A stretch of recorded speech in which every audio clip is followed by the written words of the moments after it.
जवळपास पोहोचलो आहोत। पाहू शकता तुम्ही या ठिकाणी इंदापूरचा हा जो हायवे आहे या चौकात आपण आता पालखी सोहळा पोहोचलेला आहे आणि या ठिकाणी सुवर्ण भूमी ग्रुप या ठिकाणी काही अत्यावश्यक वस्तूंचं वाटप करत आहेत। आपण आता या ठिकाणी पाहणार आहोत।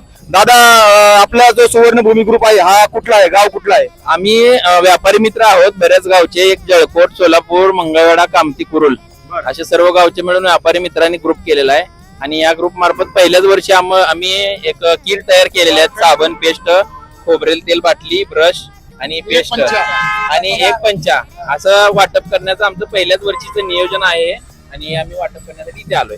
बरं, तर भाग्य म्हणतो आम्ही। आमच्या हातून चालणं काय होत नाही, त्यामुळे एक वारकऱ्याला आमच्या फुल नाही फुलाची पाकळी म्हणून आमचा ग्रुप त्याच्याबरोबर या कनेक्ट योजनेसाठी आम्ही प्रयत्न केलेला आहे आणि हे पहिल्या वर्षी रोपटं लावलेलं आहे। बरोबर, आज इथून पुढे आम्ही प्रत्येक वर्षी याचा वटवृक्ष तुम्ही कराल, मोठा करणार। बरोबर।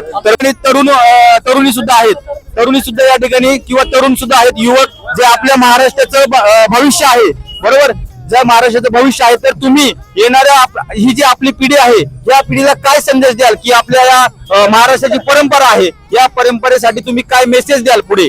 आपली संस्कृती आहे ही दिंडी जी काय आहे ते आपली संस्कृती आपण जपली पाहिजे, हाच आम्ही या मार्फत आम्ही संदेश देऊ इच्छितो आणि वारकऱ्यांची सेवा करणं हेच आपलं म्हणजे पहिल्यापासून संत तुकाराम महाराज, एकनाथ महाराजांनी सांगितलेलं आहे आणि हीच परंपरा आम्ही कायम चालू ठेवू आणि पुढे देखील चांगलं सेवा करू हे सांगायचं।